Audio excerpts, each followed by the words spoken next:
At this moment, Faye was risking it all. The throne of chaos was very fast, and it instantly got close to evil god Cluivert of the Sea Tribe. Faye stood on the throne, waved his hand to summon the immortal king's stone crusher, and swung it at Cluivert's head with the barrel-like hammerhead that had many dark red runes engraved on it. Buckingham gritted his teeth, and his body was shivering.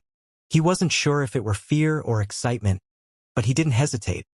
He had a clear understanding of what was happening, and he punched out just in time and shot a wave of red energy flames toward the wound on Cluivert's arm. Faye and Buckingham had good coordination. However, their opponent was a demonic god. You guys? Damn humans. This evil god of the Sea Tribe didn't think that two ant-like figures would dare to attack him aggressively. He was enraged and swung his right arm casually, easily handling Faye's warhammer. In terms of Buckingham's attack, he didn't even look at it. Buckingham was way too weak for him to even acknowledge. Although he was already severely injured, Buckingham's attack couldn't wound him. Faye unleashed all his power and tried his best to swing his hammer, but the hammerhead was tightly grasped in the right hand of the demonic god, and it felt like it was stuck in a mountain and couldn't move. In the next moment, a vast amount of energy was passed down from the hammerhead and crashed toward Faye's body, instantly shattering the bones in Faye's hands that were on the handle of the hammer. The power of this rage-fueled evil god of the Sea Tribe wasn't something that Faye could stop. However, Faye wasn't afraid at all. He smiled since that mysterious stone pillar in his body lightly shivered. Although it seemed like this stone pillar moved reluctantly, it was enough to overturn this situation. A warm and comfortable current gushed out of the inner of Faye's body, and it instantly healed Faye's hands that were completely broken. Then, this warm current rushed out through the immortal king's stone crusher. A shocked expression appeared on Cluivert's face. In the next second, he started to scream as his entire right arm, including half of the demonic god shoulder guards, were instantly burned into ashes as if they were dry straws. As a breeze blew by, all the ashes got blown away. This process took place so fast that Cluivert couldn't even react in time, even though he was a god. Roar! This evil god roared again in fear as he lost another arm, and that silver light climbed up his remaining upper arm toward his shoulder and neck. Without thinking, Cluivert spat out a mouthful of dark purple blood, cutting off the remaining parts of his right arm. A big sacrifice, but it was a logical one. At that moment, Cluivert was clear that if the silver light spread to his body, then his entire body would be burned into ashes just like his right arm, completely disappearing from this world without a doubt. What is this power? How can it injure me so easily? Seeing that his right upper arm had instantly disappeared into nothing as soon as he cut it off, Cluivert was terrified. He had lived for tens of thousands of years, and this moment was the most dangerous. He felt like the Grim Reaper grabbed his throat, and his heart was racing. This human is too terrifying. This thought appeared in Cluivert's head, and he turned around and fled without looking back. I have to get as far away as I can from this terrifying human. This was the only thought in Cluivert's head right now. He finally got out of the 1,000-year seal and the eternal darkness, gaining his freedom. He didn't want to be killed instantly. In his eyes, this black-haired young man was too terrifying, even more so than Continental Marshal Saint Maradona. Damn it! If I see this human ever again, I will flee right away, he thought to himself. With a flash of purple light, Cluivert disappeared from the area. Faye wanted to control the throne of chaos and chase after Cluivert, but he lost track of Cluivert and didn't know where this evil god went. Even though this throne was insanely fast, Faye couldn't track down Cluivert. Therefore, he couldn't do anything but give up. This scene was stunning in Buckingham's eyes. Of course, he had no idea what happened in that second, and he didn't know that there was an invincible yet lazy mysterious stone pillar inside Faye's body. From Buckingham's perspective, he saw the enraged king of Chambord swinging his hammer and destroying half of Cluivert's right arm, forcing this evil god to cut off his right arm from his right shoulder. Then, it seemed like Cluivert got terrified and escaped like a wild dog. This nobleman of the Leon Empire had thought that they were dead for sure. However, this evil god of the Sea Tribe, who wasn't even defeated by that white-robed D'Alessandro with a god-tier combat weapon, was destroyed by Fei. Could it be that the king of Chambord has always been hiding his real strength? Yeah. It must be it. Buckingham thought back to when he first ran into the king of Chambord, and he felt like this sly bastard could always unleash incredible strength when in desperate situations. If the king of Chambord achieved breakthroughs under pressure, then this type of event, which was super rare in other masters' eyes, happened on the king of Chambord repeatedly. Therefore, the only reasonable explanation was that the king of Chambord had been hiding his strength all along. Thinking of this, Buckingham shivered a little in fear. Such a monster is now the enemy of the Leon Empire? This is a disaster for the Empire. If we really trigger the king of Chambord, he could easily destroy Leon with one finger. Buckingham thought to himself and decided that, if he could get back to the Leon Empire alive, he would convince the royal family of Leon to stop the war and apologize to the Zenith Empire before establishing an alliance with the king of Chambord. If that could be done, then the Leon Empire would be protected even if the war between the gods and the demons started again. Fei didn't know that this risky gamble made Buckingham think so much. After wiping the cold sweat off his forehead, Fei sat back into the throne of chaos and breathed heavily. If the mysterious stone pillar didn't respond to the danger, I would have instantly died before I could realize the situation. Fei thought to himself, and all the fear that he had been suppressing rushed back into his head now. This trip to the bottom of the sea was half successful. His mission was to stop this evil god of the sea tribe from coming out. Even though Kluivert was released, Fei severely injured him. Even though Fei tried his best and almost died, the evil god of the sea tribe still broke out of the seal and appeared in the world. Although the process was complicated, the result was already determined. The good thing was that this evil god of the sea tribe was severely injured several times, and his strength decreased drastically. It would be impossible for him to cause any issues in the short term. Before Kluivert recovered his power, the human empires around the Sea of Fragrance were still safe.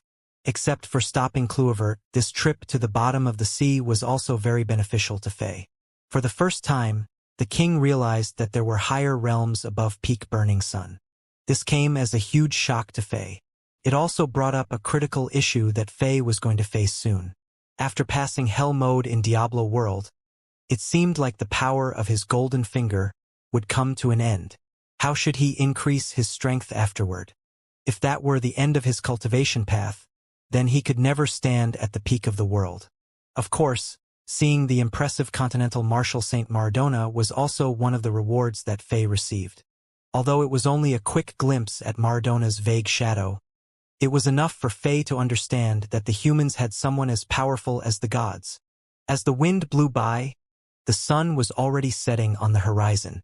While sitting on the throne of chaos with his eyes closed, Fei continued to think back to the gains and losses of this adventure, as well as the effect that this evil god of the sea tribe was going to bring to the Azeroth continent. In 3 hours, Fei didn't move or say anything. He just stayed there like a stone statue. For hours later, Fei opened his eyes again. Confusion and uncertainty could no longer be seen in his bright eyes. He looked confident and determined again. After slowly standing up and stretching, he exhaled deeply and said to Buckingham, who was beside him with a smile, "All right, let's go." "Ah? Go where?" "The Leon Empire. You already told me that you are going to help me find that mysterious master in a black cloak who planted that bloody skeleton inside your body." The throne of chaos turned into a dash of light and pierced through the water, disappearing into the distance. Not long after Fei and Buckingham disappeared, on the surface of the ocean that had many surging tides, a mysterious figure appeared in silence. This entity was tall and wearing a cloak. While staring at the direction where those two disappeared, 2 red flames appeared in this entity's eye sockets. "It is him. It is really him. This weak human got the inheritance of the King of Gods, and I still can't kill him while borrowing other strengths. Damn it! Damn it! Damn it! Without enough energy, I can't recover my strength quickly. Damn! I'm no match for him right now, but I will kill him. One day. Ha ha ha! The inheritance of the godly king is mine. It will always be mine. No one can rob it from me. Even if the entire world gets destroyed, I don't care. Waves of spirit energy gushed out of the black cloak, and it dashed around like violent wind, creating even more giant waves. Right, they are heading toward the Leon Empire. Hee. It looks like I should go to the Leon Empire once more. After thinking for a while, this figure turned into a dash of light and headed toward the direction of the Leon Empire. Soon after that mysterious figure in the black cloak disappeared, another huge wave rushed to the surface of the ocean from the bottom of the sea. While being enveloped by golden energy flames, that princess of the sea tribe who had disappeared for a while stood on top of the wave and looked in the direction of the Leon Empire. Under the gold mask, murderous spirit and hatred shot out of her purple eyes. That damn conspirator. The sea tribe at the Sea of Fragrance was used. We lost a lot. The capital city that had been preserved for thousands of years is destroyed, and millions of my citizens are killed. Even the god of our tribe got severely injured and disappeared.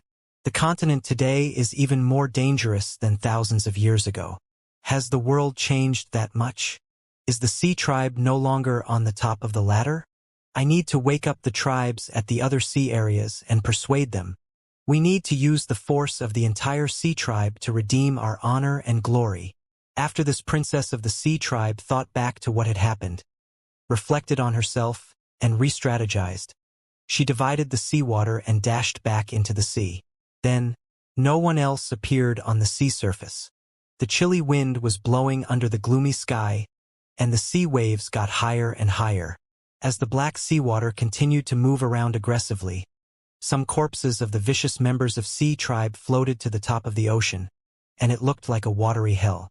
It seemed like a new and terrifying era had quietly begun. 10 days later, at a port city by the northern coastline of the Leon Empire. Under the bright sunlight, a faint stinky mud smell permeated the air. A lot of people were running around on the port, and loud shouts could be heard. Tink, tink, tink. A lot of metal colliding noises also resonated in the area. Almost everyone was trying to repair broken ships, and a lot of workers were cleaning up the mud on the port under the supervision of soldiers. After observing the surroundings, it seemed like a giant flood ruined the city. Even the lighthouse, which had been serving the area for more than 30 years, got destroyed. 9 days ago, a giant tsunami which hadn't been seen in 100 years crashed into Talon City.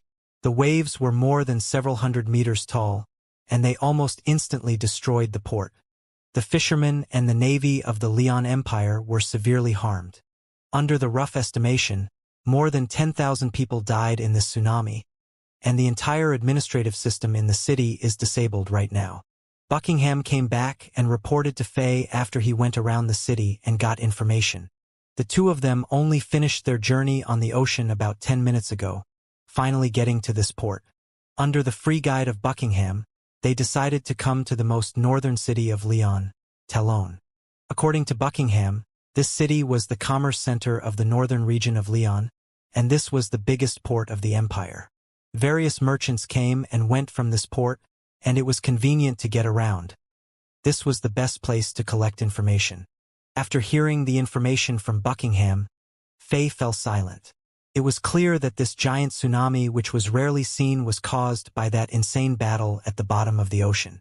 More than 10 days ago, D'Alessandro and Cluivert battled at the bottom of the sea, destroying that ancient city of the Sea Tribe and causing a lot of unintended consequences. Undercurrents were pushed around the sea.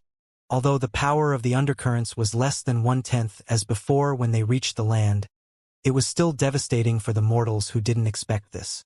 In front of the natural disasters, ordinary humans were too powerless. Talon City was hundreds of thousands of kilometers away from the center of the battle, yet it received such a devastating blow. If the same logic applied to the Byzantine kingdom, then it must have suffered even more severe consequences. If King Constantine were unlucky, the brand new navy of Byzantine might have got crushed. Faye didn't say much. He wandered around the port with Buckingham before going into the city and finding a nice hotel to stay. After flying for close to 10 days on the ocean, both Faye and Buckingham were fatigued even though they could be considered top-tier masters. Before they headed to the capital of Leon, Faye decided to rest in Talon City for a day and get re-energized. After entering his room, Fei lay on the bed and slept. When the king opened his eyes, it was already evening. Right now, Buckingham wasn't in the hotel and was nowhere to be found. Fei got some food, changed his outfit, and left the hotel quietly. Talon City was indeed the #1 port city of the northern region of the Leon. Although the tsunami struck the port, the city soon went back to its usual busyness. The streets were cleaned, and they were now bustling with pedestrians. Since the night market was about to open, the atmosphere was great, and it seemed like people had forgotten about the disaster. By following people on the main street, Fei quickly went to the busiest region in the city. When the sky darkened, the beauty of the magic civilization was demonstrated. Magic lights were everywhere, and the sky was even lit up. The Leon Empire was a level 6 empire, and it wasn't only based on top-tier masters and a powerful army. Even though Talon City was only a city in the northern region, it was almost on par with St. Petersburg. Except for the different dressing styles, almost everything else looked the same to the people who lived at the capital of Zenith. Soon, Fei stopped inside a large-scaled weapon store. There was a giant black flag in front of the shop, and there was a giant dog with a pair of wings on its back. This image was strange to many people since it looked ugly and ominous, but Fei was very familiar with it. This was the symbol for the local branches of the letter office. After more than 1 year of development, the letter office, which was the intelligence network of the Chambord Kingdom, had reached outside of the Zenith Empire. It had intelligence workers in all the countries within 500,000 kilometers of Zenith, and the Leon Empire, which was the #1 enemy of Zenith, was the key target for the letter office. Under the management of Old Man Zolask, the local branches of the letter office had popped up everywhere in the big cities and military towns of Leon under the cover of proper businesses. Fei entered this shop with curiosity. The great hall was wide, and all kinds of weapons were hanging on the walls. Silver and chilly light flashed in the shop, and it looked majestic. This shop's business was good. Mercenaries, soldiers, and warriors came and went, and some merchants and young noblemen were also choosing weapons. Fei walked to the sword wall, and casually took off a thin and short sword. This was a fast sword, and its body looked like a dash of silver light. The blade was already sharpened, and a chilly aura appeared after Fei wiped the blade with his fingers. It was clear that this sword was made by blacksmith Charsi using the rare forging technique from the Diablo world. Although this sword wasn't a combat weapon, it was still a precious weapon. There were also other swords on the sword wall, and they were also on this level. No wonder this shop was doing so well. Hello. Are you looking for a sword for self-protection? What do you think of this one? Are you satisfied with it? If not, you can just tell us what you are looking for. Our shop has all kinds of weapons, and I'm sure that one of them will fit your taste. A fragrant and pretty figure appeared by Fei's side. She was a saleswoman who was in a dress that looked like a cheongsam. Her short red hair made her look refreshing, and her eyes, nose, and mouth were delicate. Although her chest wasn't big, her figure was graceful under the emphasis of her uniform. Right now, she was looking at Fei with a gentle smile. Fei smiled back at her. This type of uniform was designed by him in his free time, and the decor of the shop, as well as the hiring of young women as salespeople rather than burly blacksmiths, were all ideas he came up with when he was bored. Old Man Zolask was indeed a genius. He had executed Fei's seemingly strange ideas perfectly, and the returns generated by the businesses were great. The letter office was involved in many fields, but weaponry, magic crystals, banking, and food were the main industries. On top of disguising the real identity of these local branches, these shops also created a lot of wealth for the Chambord Kingdom. Another big thing was that the high-level magic crystals that Fei combined from low-level ones using Horadric Cube could be sold through these channels. After placing the sword back onto the wall, Fei pretended to look around before saying in a half-jokingly tone, "Oh, I see. I want to buy the most expensive weapon in your shop. How much is it?" He acted like someone who recently got a lot of money. The smile on this red-haired girl's face froze for a second, and she observed Fei in detail. Although this young man is handsome, especially his starry and mystical eyes, he doesn't look rich. However, his tone is, this saleswoman thought to herself. Then, She frowned and explained patiently with the smile. When you are picking a weapon, it is best to get the one that fits your strength and your habit. Each weapon has its own characteristics, and the best weapon is the one that fits you. Typically, the most expensive weapon isn't the best weapon for you. She sounded caring, and no disdain or impatience could be sensed. Ha! Fei was a little surprised. He knew that the salespeople whom the letter office hired were paid uniquely. Since Fei brought over the business ideas from Earth, these salespeople were paid a base wage with a commission. Fei thought that this girl would be thrilled when he asked the question and would bring him to the most senior person here. Then, Fei would be able to reveal his identity to that person and ask for the news. However, this girl's direct reply surprised Fei a little. "What is your name?" Fei grabbed a double-handed sword casually and knocked it with his finger as he asked. This girl blushed a little. It seemed like the appropriate response after being asked this personal question by a handsome young man.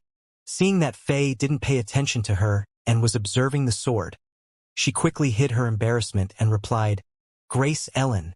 After that, Ellen's face burned again, and she thought, "What is happening? This never happened before. Why is my head fuzzy?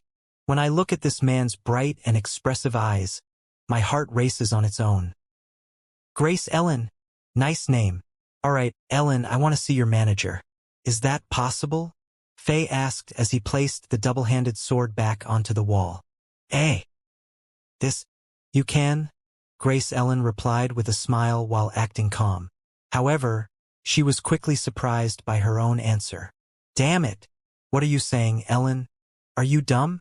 You should know how busy the manager is. And he doesn't meet with ordinary customers." Ellen thought to herself.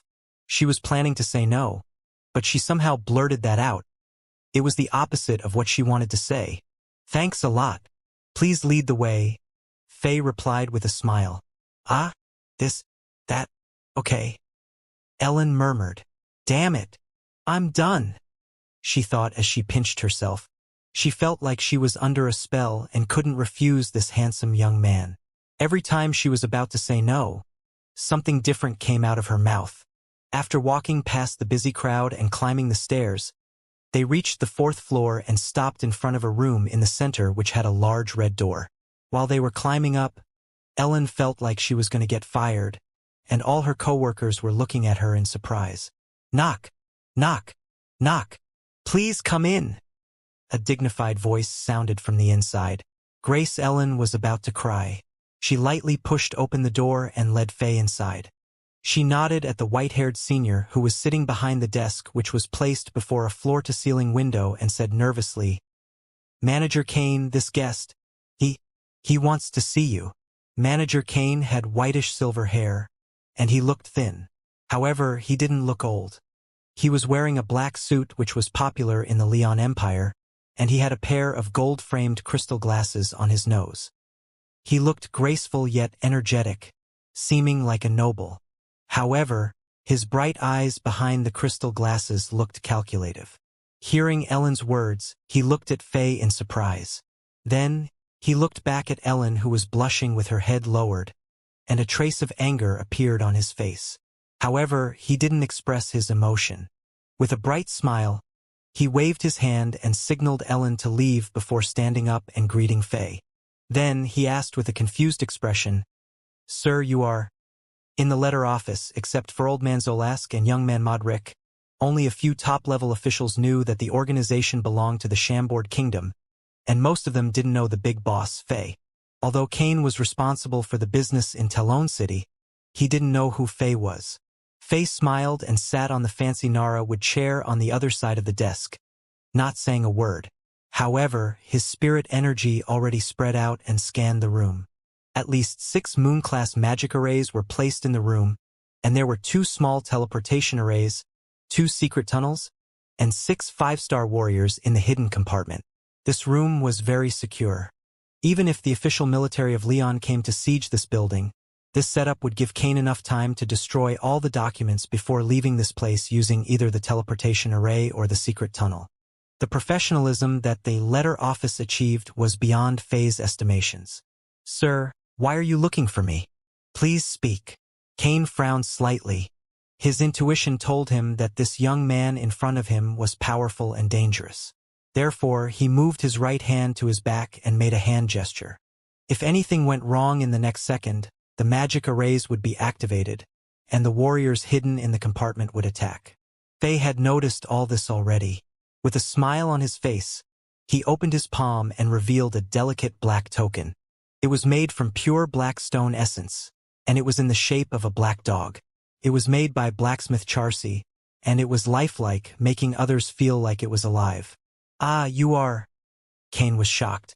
After he carefully inspected the token and confirmed that it was authentic, he single-kneeled and said respectfully, "I'm Solomon Cain. Greetings, Master." There were 4 mysterious supreme tokens inside the letter office. The red dragon token represented the old man, the blue dragon token represented the young man, and the green dragon token represented the number 1 master of the organization, Bloody Yellowcape. As a core member of the letter office, Cain was fortunate enough to see all 3 of these tokens.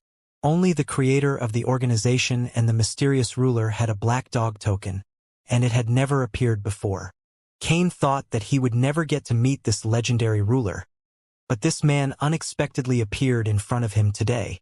Cain didn't know Fei's real identity, and this handsome young man didn't fit the image of the great ruler who created the organization in his mind. However, he knew that this token was real. The person who held this token could command any member of the letter office and move all the organization's resources. "Please get up." Fei waved his hand, and an invisible energy helped Cain get up from the ground. Fei's move stunned Cain. Cain was a 5-star mage, and he wasn't a weak person. However, he felt extremely fragile in front of this invisible force, and he couldn't fight back at all if this force attacked him. Therefore, he was surer of Fei's identity as the ruler of the letter office. "Sir, why are you here today?" "I'm just passing by and want to know if anything major happened on the Azeroth continent." "Sir, the 5 regions of the continent fell into chaos about 2 months ago, and this is the era where all the empires battled against each other. Wars are happening everywhere, and even the super-powerful empires are involved in this. Therefore, there are all kinds of big news. However, the most stunning news right now are some of the rumors that are being passed around." "Huh? Tell me about it." "Yes, sir. The first thing is that some of the merchant ships and fishermen who returned from the sea claimed that the Sea Tribe, one of the powerful races during the mythical era that had disappeared for more than 1,000 years, has returned. These people claimed that they saw the Sea Tribe in the Sea of Fragrance. Also, a lot of traveling poets are also spreading the prophecies, claiming that this is the sign that real chaos is about to hit the continent. They said that on top of the Sea Tribe, all other races that had disappeared thousands of years ago will be returning, and they will fight with the current ruler of the continent, us humans, for the leader position." "Eh?" Fei nodded. He wasn't too surprised since he knew that this news would get out sooner or later. Cain continued, "About 6 or 7 days ago, a powerful tsunami that had the scale which hadn't been seen in hundreds of years occurred in the Sea of Fragrance, and giant waves hit all the coastlines. All the towns and cities of the empires around the Sea of Fragrance suffered great damage. The only exception is the Byzantine kingdom of the Zenit Empire that is close to the Storm Point Bay. Since the troops of the Leon Empire were attacking Byzantine, the Byzantinians moved north and avoided this natural disaster. A lot of people believe that the Sea Tribe caused this tsunami, and it is the provocation that the Sea Tribe issued toward us humans. Quite a few empires are trying to establish an alliance and declare war on the Sea Tribe." "I see. Please continue." "As you wish." The more shocking news is that Mr. D'Alessandro, the number 2 disciple of Continental Marshal Saint Maradona, suddenly appeared at the capital of Leon 5 days ago, and he was severely injured. Here is the incredible thing. Mr. D'Alessandro stated that King Alexander of Chambord, the talented genius warrior of the Zenit Empire and the current imperial martial saint of Zenit, has betrayed humans. Together with King Buckingham of Leon, who got captured by him not long ago, they conspired with the Sea Tribe, killed Saviola, who was the number 1 disciple of Continental Marshal Saint Maradona, and released an evil god of the Sea Tribe who was Seal at the bottom of the sea. That was why D'Alessandro got so injured, and the humans who are living around the Sea of Fragrance are under great threat. Puff! Faye almost spat out the water that he just drank. He gasped and asked, "What? The king of Chambord has betrayed humans?" Together with Buckingham, they conspired with the Sea Tribe and released one of their evil gods. Cain was slightly surprised, and he thought to himself, when I mentioned the Sea Tribe, the ruler wasn't even surprised. When I mentioned Mr. D'Alessandro, the number 2 disciple of Continental Marshal Saint Maradona, his expression also didn't change at all. However, why is he so surprised when I said that King Alexander of Chambord betrayed humans? Even though he gained new questions of his own, Cain held back his curiosity and nodded, saying, "That is right. That was what Mr. D'Alessandro said, and all the empires around this sea of fragrance believe him. After all, Mr. D'Alessandro represents Continental Marshal Saint Maradona. People don't think that he is lying. Therefore, the Leon Empire used this opportunity and allied with the empires around the area along with Mr. D'Alessandro, pressuring the Zenit Empire together. They are asking the royal family of Zenit to destroy the king of Chambord's cultivation strength and hand him over. Otherwise, the alliance is going to form a master group headed by Mr. D'Alessandro, and they will wipe out the royal family of Zenit along with the king of Chambord. D'Alessandro. Faye gritted his teeth and spat out this name. This despicable bastard. He is shameless to this degree. He turned the whole thing around and made me take on the blame of crimes against humanity. Faye thought to himself. He was so angry that the crystal cup in his hand got turned into a cloud of dust in silence. Before the dust could settle onto the desk, the particles vaporized and disappeared into the air. Now it was Cain's turn to be surprised. This cup was carved from a piece of top-tier metal crystal, and it worth more than 100 gold coins. Of course, the most important thing was that metal crystal was extremely tough, not inferior to precious metals. It wasn't hard for anyone beyond the level of 5-star to crush it, but turning it into a fine powder that was smaller than sand grains required a lot of power. Cain wasn't sure how powerful a person must be to do this, but he was sure that a half-moon elite couldn't do this. The real ruler of the organization is so young, but he is already this powerful. Cain, who looked down at Faye a little due to his young age, put away that faint slight in his mind and adjusted his attitude. Faye only lost his composure for a moment, and he quickly reacted and stood up quietly. Then, he walked to the floor-to-ceiling window and looked out, trying to gather his thoughts. As the number 2 disciple of Continental Marshal Saint Maradona, D'Alessandro enjoyed high status, and his strength was shocking as well. However, his character was lacking. He was a cruel and despicable coward. It was him who ignored Faye's warning and released that evil god of the Sea Tribe, trying to prove himself, but he blamed it on Faye when he created a disaster. This move was vicious. Now, Faye and Buckingham were regarded as extremely guilty criminals, and they were like demons in others' eyes. It was fortunate that he decided to come to this branch of the letter office, and now he knew what was going on. If he and Buckingham accidentally revealed their identities, they could be chased after by many warriors, and they would be in big trouble. However, that wasn't the most troubling issue. The viciousness of this framing incident tarnished Faye's reputation and struck his weak point, the Zenit Empire and the Chambord Kingdom. Right now, Faye could imagine the enormous pressure that the Zenit Empire and the Chambord Kingdom were facing. This D'Alessandro sure didn't deserve to be a disciple of the Continental Marshal Saint. Even though he was of high status, he used shameless lies and rumors to push off his crime and whitewash himself. Since he was the number 2 disciple of Continental Marshal Saint Maradona, almost everyone believed his claims. Even if Faye and Buckingham came out and stated the truth, how many people on the continent would believe them? Except for that, Faye remembered that this despicable man was greedy over his immortal king's stone crusher and the throne of chaos. The greedy expression on D'Alessandro's face was clear to Faye, and it felt like a hungry mouse was looking a big piece of cheese. His tactics were cruel. Faye stood before the giant window and thought carefully. For a moment, it was tranquil inside the room, and Cain stood there in the room and didn't dare to make any noise. While Faye was thinking, he subconsciously emitted a powerful aura that only belonged to a powerful ruler, making Cain shiver a little. He was very proud of himself, and he never imagined that he could one day be so nervous in front of a man who was more than 30 years younger than him. After more than 10 minutes, Faye slowly turned around. Inform all other branches of the letter office, and tell them to spread the news that D'Alessandro is lying. The person who released that evil god of the sea tribe was him, and the king of Chambord and Buckingham were the two heroes who tried their best to stop that evil god from coming out. Kane was surprised that this young man in front of him would make such an order. To be honest, he was a little hesitant at this order.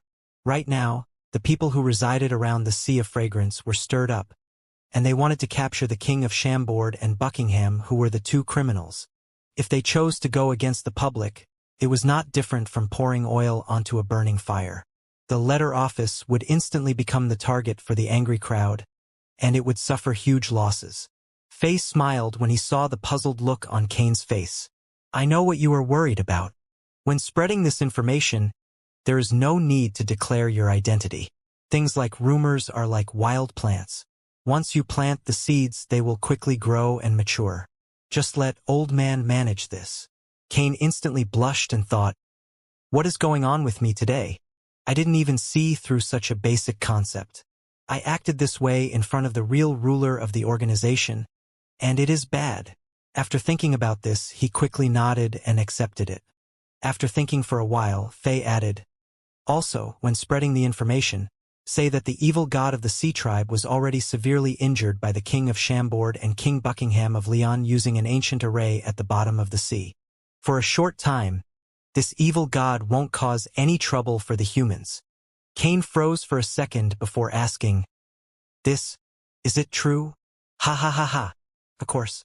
Didn't D'Alessandro say that the evil god of the sea tribe got released and will quickly kill the humans around the Sea of Fragrance? Then, let's see if evil god Cluivert will show himself. By then, the smart ones will know who is lying. Right now, Faye had calmed down from the initial shock.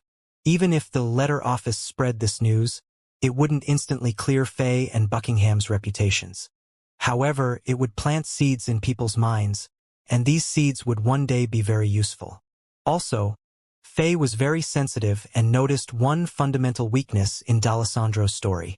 After D'Alessandro escaped in a hurry, he didn't see what happened next. Therefore, he had no idea that his master, the most powerful human on the continent, cast his shadow and injured Cluivert before taking back that god-tier combat weapon. Also, he didn't know that Cluivert lost both of his arms and was severely injured, and that couldn't recover in a short time and cause massacres. Therefore, D'Alessandro told everyone that Cluivert was going to appear any day now when he was telling a lie. This was the weakness. Although it wasn't enough to throw everyone off his story, it would make people cast doubts around his story. Even a giant dam would collapse at the existence of a small ant hole. Therefore, even the most perfect lie would be soon revealed after a person stood up and cast doubt. By then, the truth would reappear before everyone's eyes. After thinking everything through, Faye calmed down a lot. Even though this incident caused a lot of issues, it wasn't without benefits. By using this incident to his advantage, Faye would be able to see how all the surrounding forces would react. Since there was already a small circle forming around Faye and the Chambord Kingdom, and many people wanted to jump on the ship, Faye could use this opportunity to see how trustworthy people were and who were the ones that would jump ship at the first sight of trouble. After stretching, Faye heaved a sigh of relief and returned to his seat, signaling Kane to continue with his reporting. In the last 10 days or so, a lot of things had happened. Except for the two events that Kane mentioned, the war in the southern region of the Zenith Empire also caught a lot of attention. After the initial wins, it went into another stalemate. In the beginning, Second Prince Dominguez obtained a series of victories over the Leon Empire, recovering a lot of territory of the Red Leaf Province. However, Fourth Prince Crystal became irrational after the initial wins, and his commands were terrible. Soon, the troops that he was leading got surrounded by the enemies, and almost all the soldiers were killed. If the Masters and the Death Squad of the Beeg family didn't try their best to save him, this arrogant yet useless prince would have become a captive himself. The failure of the fourth prince made the second prince the only force of Zenith in the southern region. To avoid the situation of being surrounded by enemies, He had to slow down and defend the territories that he had recaptured. Therefore, the excellent situation for Zenit got ruined by the four prince single-handedly. However, the local force in the southern region of Zenit was doing well. The resistance force led by the Byzantine Empire used the guerrilla warfare and caused a lot of headaches for the Leon Empire and other empires in the alliance. Overall, Zenit's first attempt at taking back its lost territories by using military force failed regretfully. This failure caused a big shuffle of power inside the Zenit Empire. Fourth Prince Crystal, who was arrogant yet untalented, had to say goodbye to the political arena, losing the ability to fight for the throne. Also, the Beeg family who supported Fourth Prince Crystal was greatly weakened since the gigantic Force Legion, which was once under its control, was destroyed. Now it was a second-tier noble family in Zenit. The strangest thing was that even though the Zenit Empire had expanded the military through the conscription order, and it had the power to take back the southern region which belonged to it, the royal family and the military headquarters were not giving the order. It seemed like they were waiting for something. Even after D'Alessandro, the number 2 disciple of Continental Marshal Saint Maradona, asked Zenit to hand over Imperial Marshal Saint Alexander, the royal family and the military headquarters were keeping quiet. It was really strange. That is all the information that we have on the Zenit Empire. Cain finished telling Faye the information in one breath. Then, he started to breathe heavily to replenish his oxygen. Since Faye paid a lot of attention to Zenit and the King of Chambord, Cain already guessed something but didn't dare to ask. Faye nodded after hearing all the news. Some of it was good and some of it was bad. However, nothing was out of his expectations. Ah, right. That girl named Ellen Grace who led me here is not bad. Don't you blame her for bringing me here, all right? Ellen has been performing great in the shop, and I was thinking about giving her a promotion. However, bringing a customer to the manager's office is strictly against the rules of the organization, and she should be punished according to the code written by Mr. Old Man. As the head manager of this shop, Cain upheld the principle even though he was facing the mysterious ruler. Faye nodded in satisfaction, and his impression of this manager improved even more. Since he had already expressed his intentions, a smart person like Cain understood it, and he would execute it well. The principles couldn't be broken without punishment, but Grace Ellen was going to be rewarded as well. It seemed like after a small penalty for her mistake, she was going to be promoted. In the grand hall on the first floor, it was late into the night, and Talon City's night market had reached its peak. The magic lights made it seem like daytime, and more people were on the street. It wasn't an exaggeration to say that people's elbows and shoulders were rubbing against each other tightly. Right now, this weapon shop got to its busiest hour. While Grace Ellen introduced various weapons to the potential customers half-heartedly, she was thinking back to that mysterious and handsome young man. Even though they met briefly, that young man's figure was already sealed into this girl's heart. As she turned around and looked at the stairs repeatedly, she thought to herself, more than 40 minutes have passed. What is that handsome young man talking with the manager about? It has been so long already. Ellen felt like that young man had magical powers. His starry eyes and bright smile were enough to make any inexperienced girl fall for him. Ellen had already fallen deep into the trap in such a short time. From a little beggar who lived on the street and couldn't even eat food regularly, she had become the best saleswoman in the most popular weapon shop in Talon City. Perhaps this transformation was nothing in others' eyes, but it was life-changing to Ellen. Her poor and low-class life when she was younger somehow gave her an ultra-sharp instinct, and this instinct allowed her to judge and sense strangers accurately during the first encounter. It was this instinct that allowed her to capture the potential customer's needs and successfully bring them to the correct weapons. But today, her sharp instinct made her sense the ethereal and celestial aura of that young man, and she fell for that man's presence. As an old employee of the shop, she knew her action of bringing that handsome young man to the manager broke the rules, and she was going to be fined accordingly. However, she didn't regret doing so at all. If she went back in time and could get the chance to decide again, she would still choose to bring that handsome young man onto the 4th floor. Perhaps everything was determined by fate. Just as Grace Ellen was feeling unsettled, a series of loud and chaotic shouts sounded from the direction of the gate.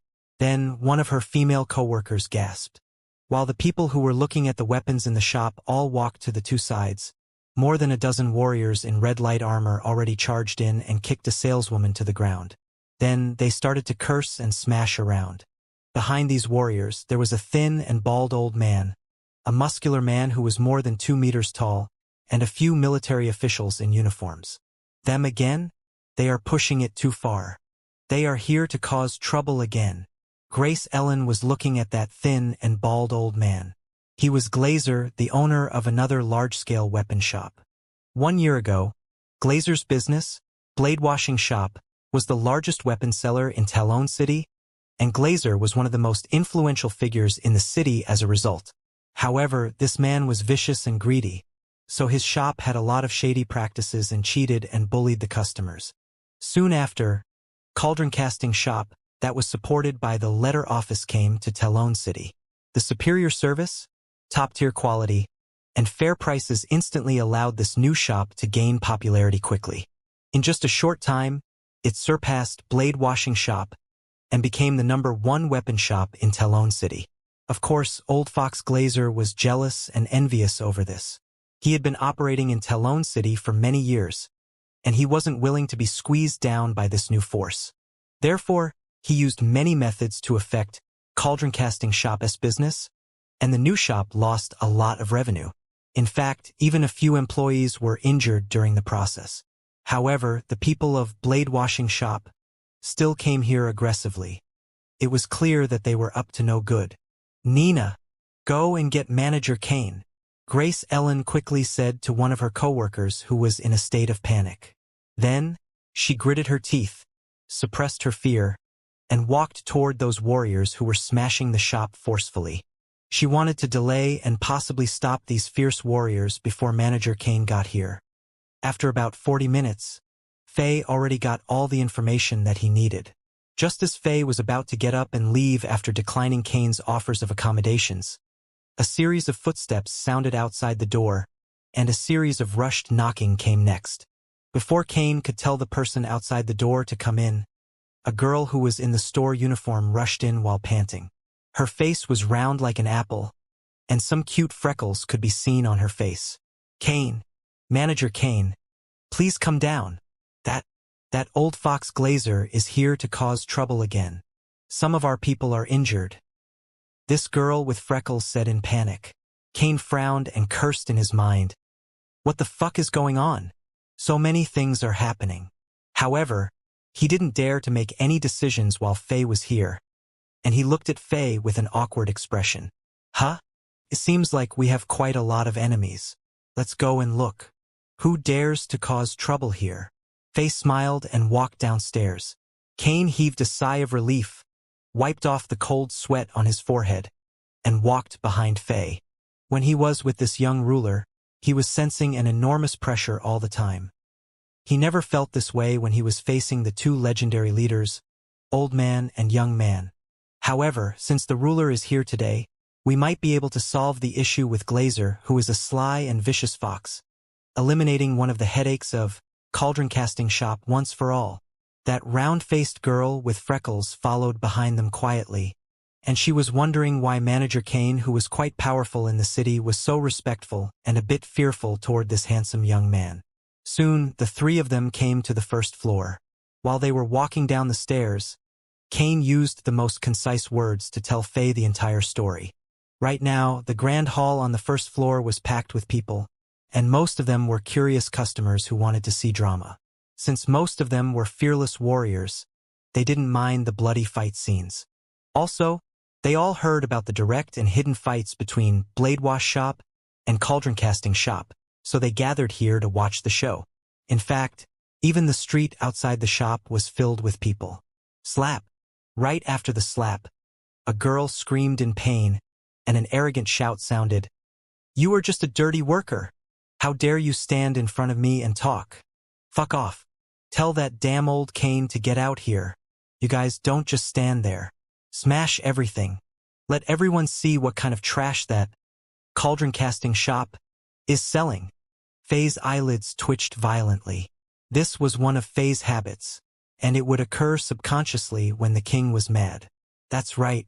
Faye was enraged at the moment.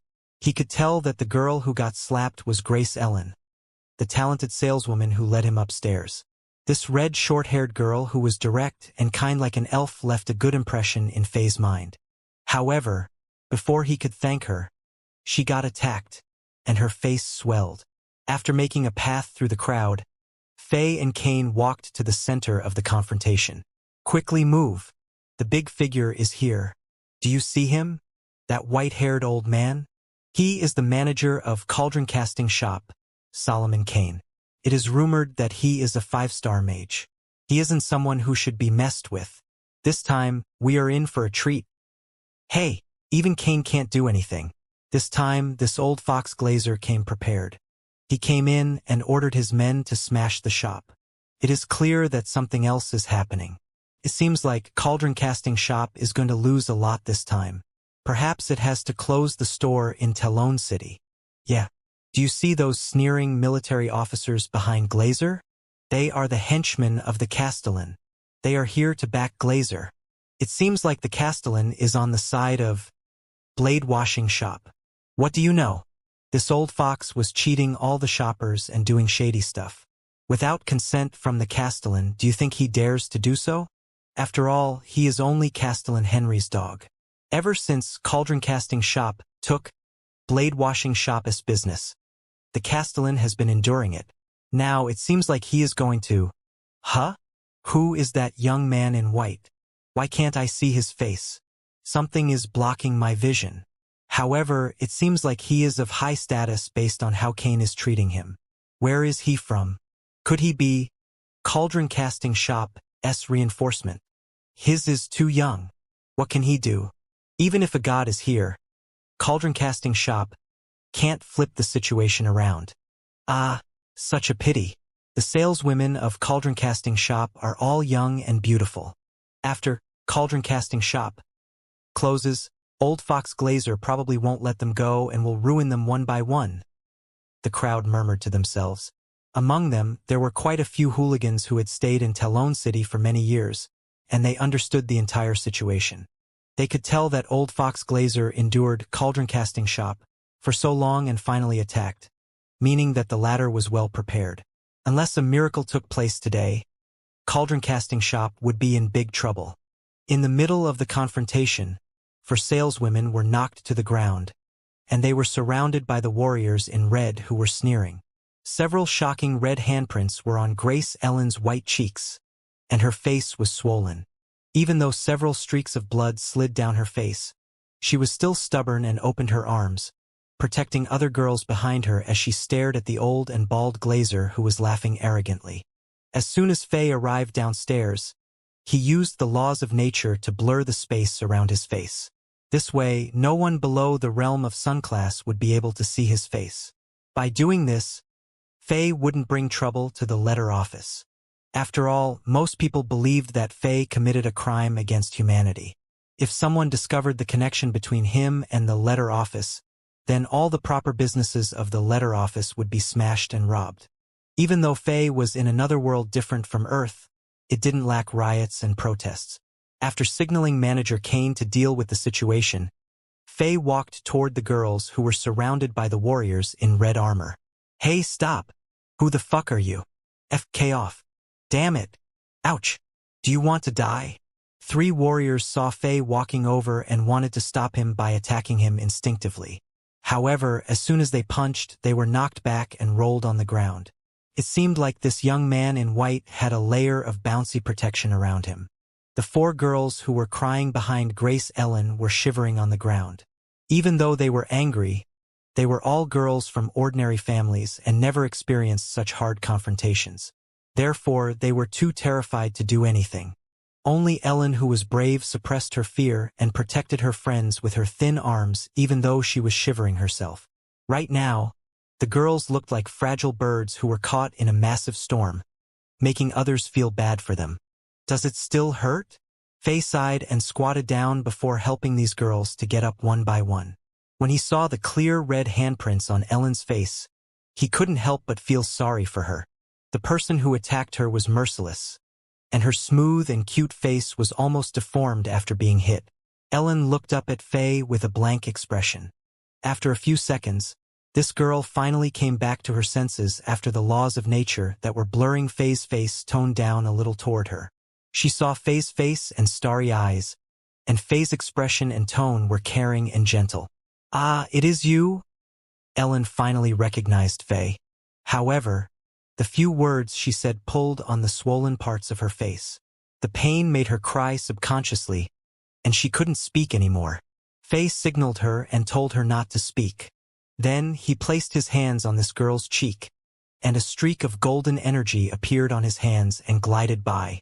Ellen instantly gasped and looked at Faye in shock. She clearly sensed a streak of cool and refreshing energy, and her cheeks that were numb from the pain suddenly returned to normal. "Who hit you?" Faye asked after pulling back his hands.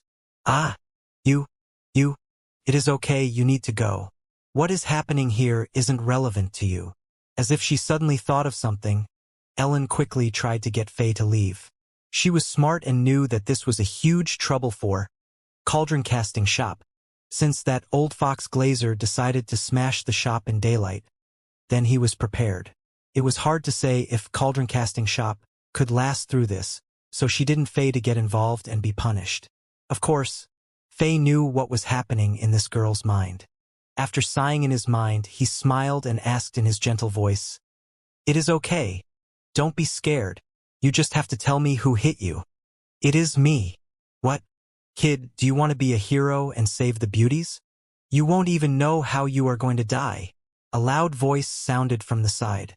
Those warriors in red rolled on the ground and finally got up, and they quickly gathered around a young man who was in a fancy red silk robe.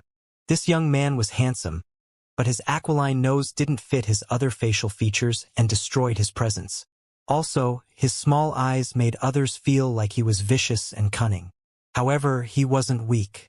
A surge of energy flowed inside his body, and it seemed like he was at least a 5-star warrior. The person who just spoke was this young man. "It was him?" Faye asked Ellen.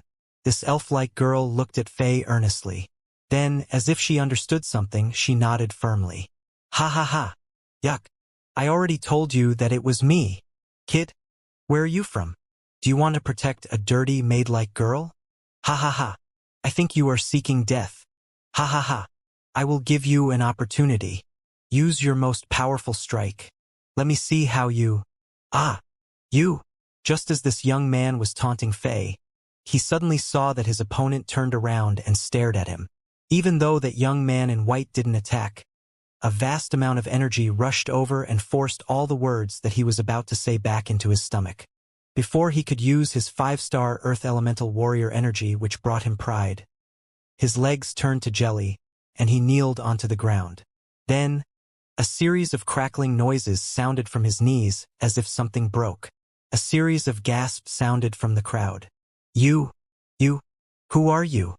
This young man with the aquiline nose propped himself up from the ground with his arms, and he unleashed all his energy and was barely able to look up at Faye. "How powerful is he? Just one glance made me kneel, and I can't even fight back as a 5-star warrior," he thought to himself. "Too powerful. Master. Absolute master." At this moment, all the arrogance in this young man's head disappeared, and the only emotion that he could feel was fear. He knew that he ran into one of those unparalleled masters who were rarely seen on the continent. On the other side of the hall, Kane walked up with the guards of Cauldron Casting Shop and stopped the warriors in red from smashing the shop further. Then, the situation turned into a stalemate. As Kane took out his magic wand from his storage ring, he stared at old Fox Glazer and asked coldly, "Mr. Glazer, what is the meaning of this? Smashing your shop? Can't you tell? I think you are too old to understand the basics." The old and bald Glazer shrugged and sneered. "The items that you broke and the weapons that you destroyed add up to 13,650 gold coins. Since you are done smashing around, it is time for you to offer compensation," Solomon Kane said calmly as he looked at the broken weapons and the walls that had many holes in them. "Are you a fool? Have you seen anyone offer compensation after smashing a shop?" Glazer rubbed his bald head and laughed proudly.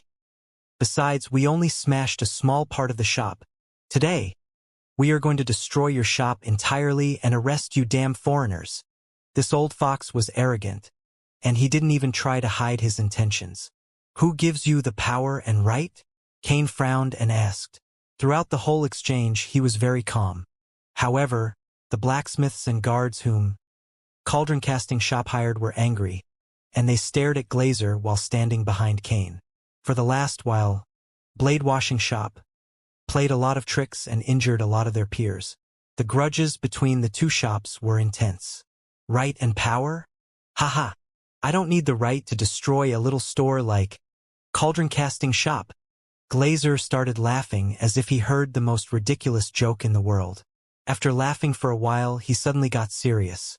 After pretending to think for a while, he said, "However, I'm reasonable and fair. I will make you submit fair and square." Someone reported this shop to the Castellan, and this person claimed that Cauldron Casting Shop is selling counterfeit items, forcing customers to buy, running a scam, conspiring with bandits, and murdering residents of Talon City. Also, the Castellan suspects that your shop is connected to the Sea Tribe, so everyone at Cauldron Casting Shop needs to be arrested and interrogated. Impossible. Cain was still calm, and he laughed as he shook his head. Things like selling counterfeit items and forcing customers to buy are the privileges of your blade washing shop. As to conspiring with bandits, murdering residents, and colluding with the Sea Tribe, those are all nonsense.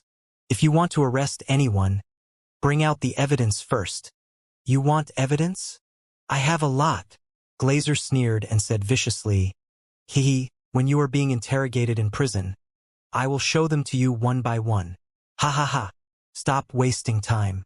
Manager Cain, I know that you are a powerful 5-star mage, but I advise you to stay put." Castellan Henry gave this arrest order. "Anyone who dares to resist shall be executed on the spot." After saying that, Glazer looked back, and those military officers in uniforms walked up.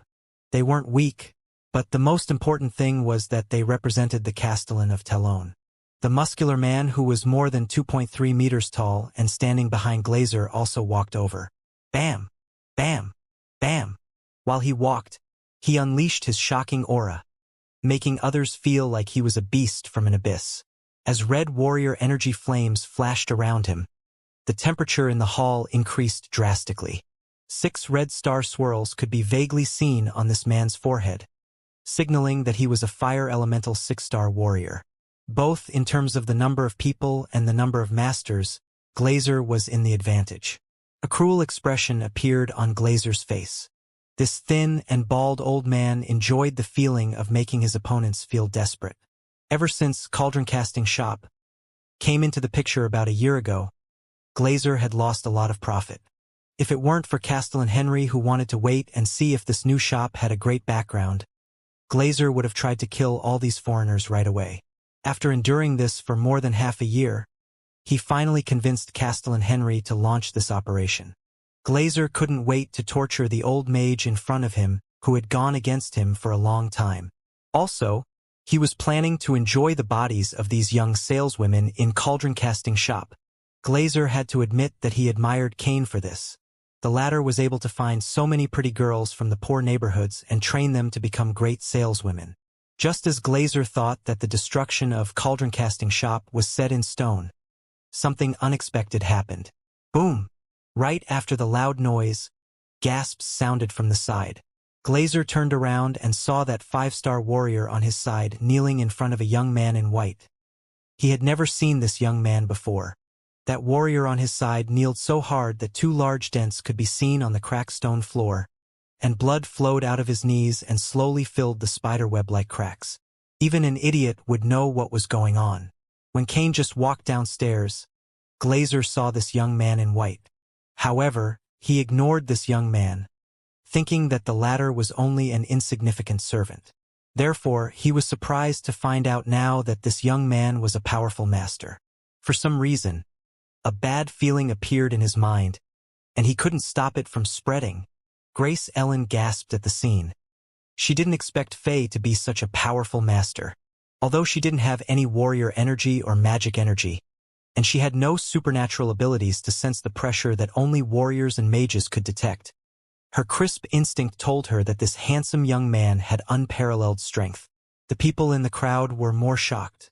This young man with the aquiline nose was one of the most powerful masters in Talon City, and his nickname was City Burning Finger. His fire elemental warrior energy was impressive, and people said that he could burn an entire city with just the power in his finger. Of course, it was an exaggeration, but there was no doubt that he was the most powerful in the city when it came to the use of fire elements. His fire elemental combat techniques were ferocious, and he had killed many famous masters without losing a single fight. However, such a master was instantly crushed by one glance from this mysterious black-haired young man in white. Now, City Burning Finger kneeled on the ground like a dying animal, and no one would have believed it if they didn't see it with their own eyes. Master! An insane master! The people who were here for drama were excited, and they started to gossip. They thought that Glazer was going to crush Cauldron Casting Shop and become the most popular weapon shop in Talon City again, but such a powerful master appeared and stood by Kane. Now, they knew that they were in for a treat. Ha ha ha! It turns out that I have misjudged you. Friend, who are you? Why do you want to get involved in the conflict only between Blade Washing Shop and Cauldron Casting Shop? Old Fox Glazer's lips twitched, and he said to Faye with a bright smile. However, Faye didn't even look at him. Bam! Bam! Bam! Bam! As the king walked forward, an invisible energy rushed out of his body, and everyone in the hall felt like the air was being pushed out of the shop. Before they could realize what was going on, they heard a series of muffled noises, as if giant mountains fell onto their backs. The warriors in red inside the shop suddenly kneeled and couldn't even look up, and their faces changed color. They were trying hard not to collapse onto the ground completed, but they couldn't even let out a scream. The order from the Castellan? Good. Then, let him come here and announce the order himself. I want to know which law of the Empire did Cauldron Casting Shop break. Why must they all be arrested and interrogated? Faye asked with a serious expression. Then he glanced around, looked past Glazer, who looked embarrassed and angry at the center of the hall, and said to one of the anxious military officers, "You, go and fetch that Supreme Castellan." As Faye said that, he waved his hand, and that military officer flew out of the door and smashed onto the street. After getting up, this military officer didn't dare to say anything and disappeared into the crowd anxiously. Then, Faye looked at Kane and the guards of Cauldron Casting Shop.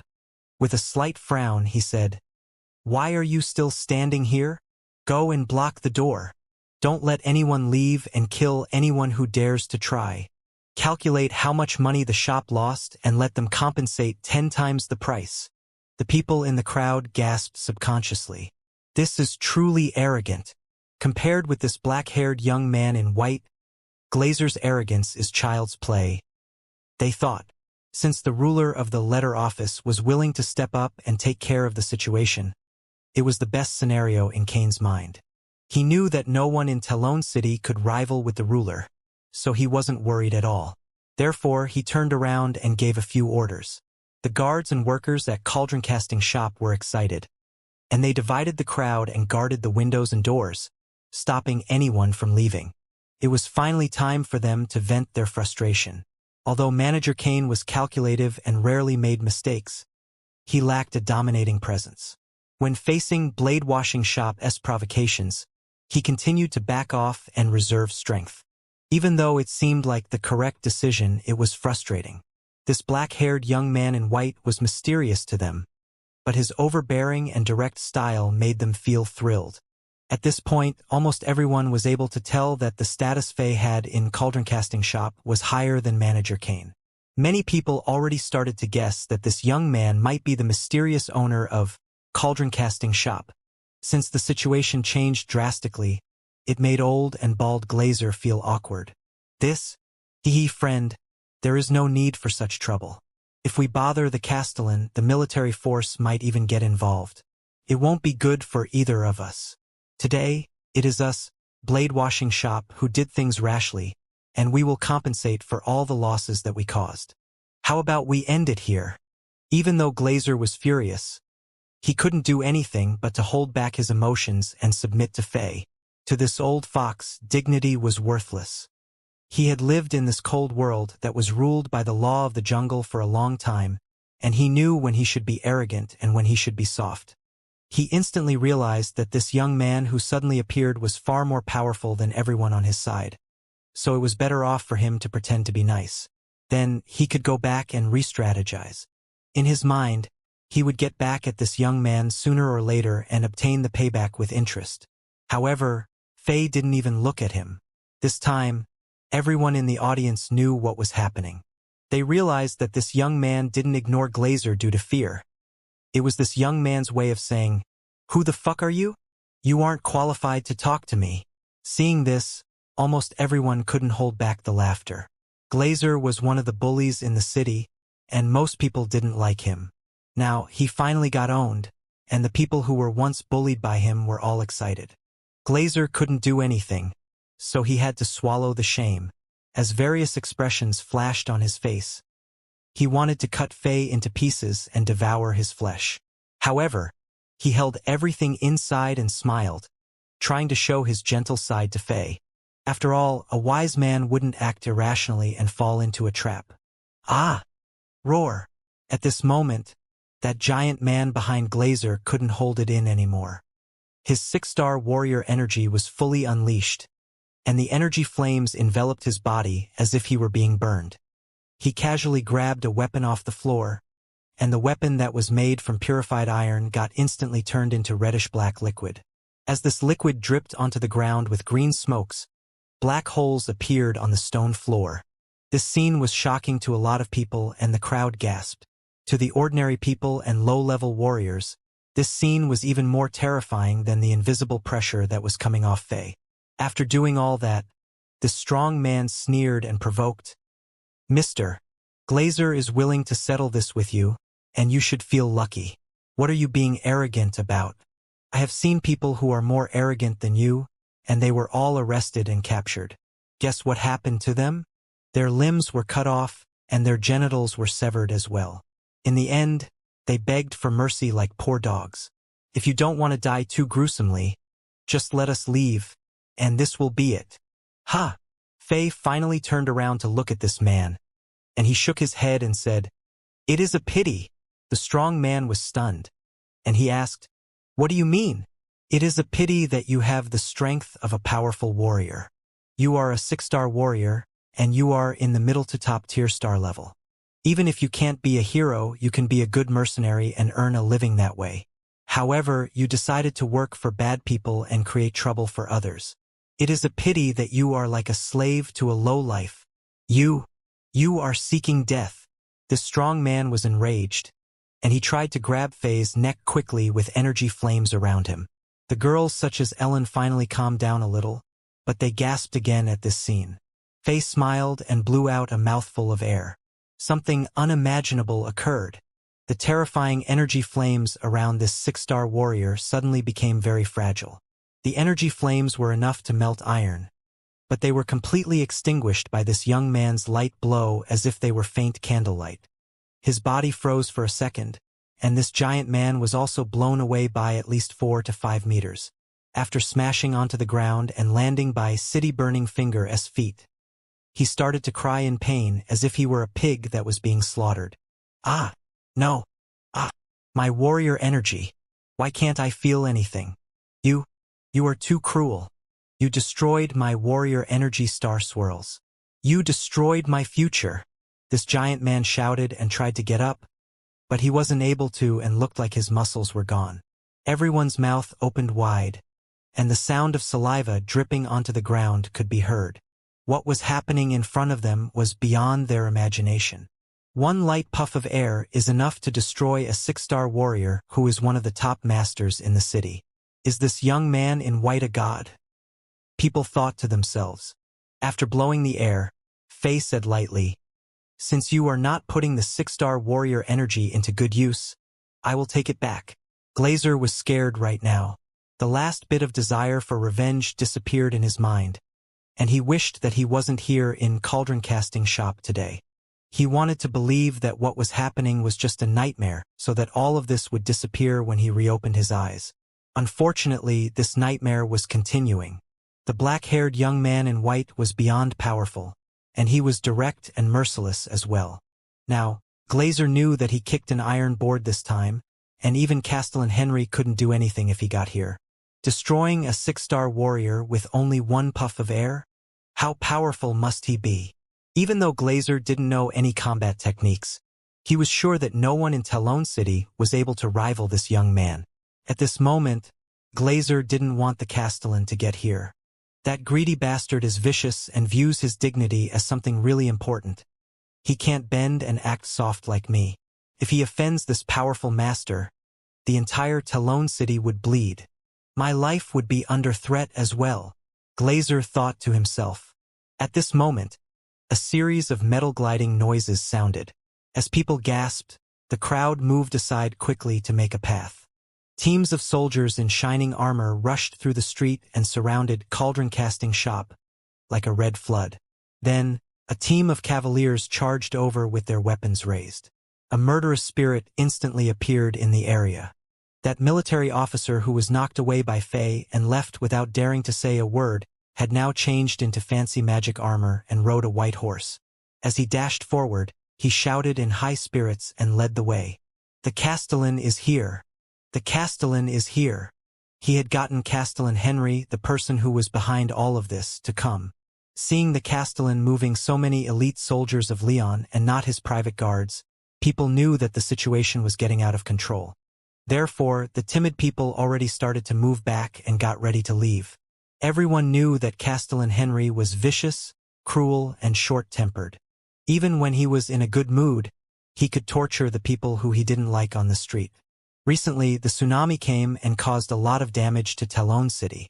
It was heard that Castellan Henry's manor by the seaside got destroyed by the tsunami, and the beautiful lover whom he had there was drowned.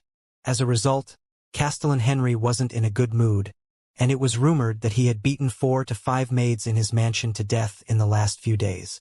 If anything upset him, the people in the crowd might be doomed. Ordinary people gradually left. The windows and doors on either side of the street were tightly shut as well. While hiding, people peeked through the slits in the doors and windows to see what would happen next. Only a few mercenaries and wealthy merchants in fancy robes stood far away and spectated since they were very curious as to what would happen.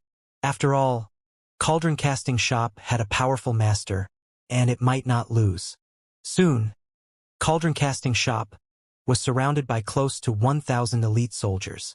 Then, purified iron tower shields were placed around the shop, linking together and blocking all the exits of the street just in case that powerful masters wanted to escape. Rows upon rows of crossbowmen half-kneeled on the ground with their crossbows loaded. The bowstrings were squeaking and whining after being pulled to the limit, and the chilly arrowheads were targeting the Cauldron Casting Shop. Even warriors in red uniform armor held onto weapons and stood on the buildings in the area, cutting all possible escape paths. Under the cold command of that military officer, a formation of spearmen marched forward while holding long iron spears that were more than 2 meters long, and the formation looked like an iron forest. As they slowly approached Cauldron Casting Shop, the spearheads pointed at everyone inside the shop viciously like bloodthirsty beasts. This slow yet pressing tempo was a little terrifying for the average person, and it was a little suffocating. In just a flash, Cauldron Casting Shop was surrounded from all angles. Like a little ship in a storm, it felt like it would be flipped over and destroyed at any moment. Inside the hall of Cauldron Casting Shop, the workers, guards, and saleswomen were standing straight. However, there were also a few customers who stayed there to watch the drama and didn't leave in time. They were trapped inside the shop, and they all looked terrified by this intense murderous spirit. "Ah, let me go. I'm not a part of Cauldron Casting Shop. I'm just here to buy weapons. Don't misunderstand. I'm not involved." A middle-aged merchant-looking man was shocked, and his legs turned to jelly. He quickly dashed to the door and tried to explain himself while crying. Just as he was about to step out of this troublesome place, a series of bowstring vibrations sounded, and more than a dozen arrows shot toward this innocent man without mercy. Fei frowned and thought of something.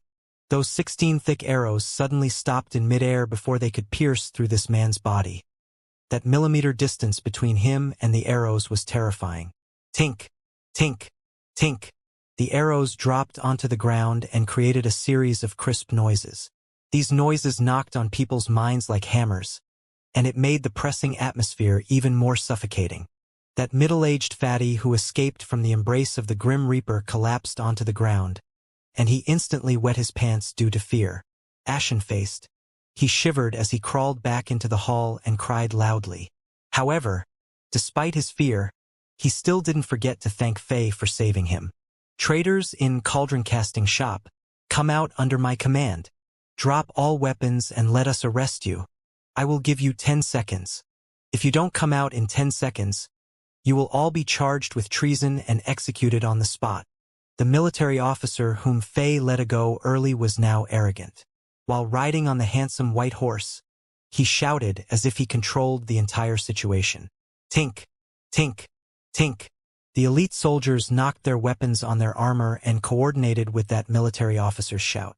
The loud metal colliding noises created by more than 1,000 soldiers were stunning, and a murderous spirit permeated the air.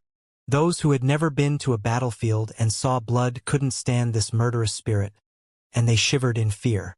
In fact, even some of the guards of cauldron casting shop paled. The girls such as Ellen were all terrified, and they cuddled together and shivered. Humph! Fei snorted, but that light sound was more powerful than a loud bell. An invisible power rushed to the surroundings like waves and instantly suppressed the noises created by all the soldiers. The warriors around cauldron casting shop felt like thunder rumbled right beside their ears, and their faces instantly paled. Those masters who stood on the buildings around cauldron casting shop were especially cared for by Fei, and they all shivered and fell off. Fei's snort had easily pushed back against so many soldiers and warriors, and those people's morale plummeted. Shoot! That military officer on the white horse saw this and instantly ordered with a vicious expression. Bang! Bang! Bang! Bang! Whoosh! Whoosh! Whoosh! Whoosh! A series of terrifying bowstring vibrations sounded, and the archers and crossbowmen shot out the arrows instantly. The dense arrow rain dashed toward cauldron casting shop like a group of hungry locusts, and they were about to embrace this building like the Grim Reaper while making ear-piercing noises. Fei sat in the center of the grand hall of the building and frowned. You just don't know when to admit defeat. In the next moment, golden energy flames rushed out and enveloped the entire building. Like snails that were trapped inside a swamp, the many arrows slowed down drastically before completely stopping in midair. Before people could react, these arrows turned around as if they had lives of their own, and they pointed at those soldiers who shot them. As Fei waved his hand, these arrows dashed back like flashes of lightning. Many arrows pierced the military officer who gave the order, and he was turned into a hedgehog before he fell down the white horse. A series of gasps sounded among the soldiers. All of them were dumbfounded, and they sensed a chill shooting into their skulls from their spines. This is too insane. It is clear that the master inside the building went easy on us. Otherwise, those arrows could kill us with the commander. At least we who are in the front will be turned into hedgehogs as well. The soldiers thought to themselves. Boom! Boom! Boom! The golden energy flames grew and turned into a golden light beam, enveloping the entire building and shooting into the sky. The sky was dyed golden, and it seemed like the night turned into daytime. In the next moment, a phenomenon appeared. The golden light beam continued to change in the sky. Soon, it turned into a miraculous image. Vaguely, people could see a golden sun slowly rising from the horizon and lighting up the world. This sun looked like the ruler of the world and took everyone's attention. Sun-class lord.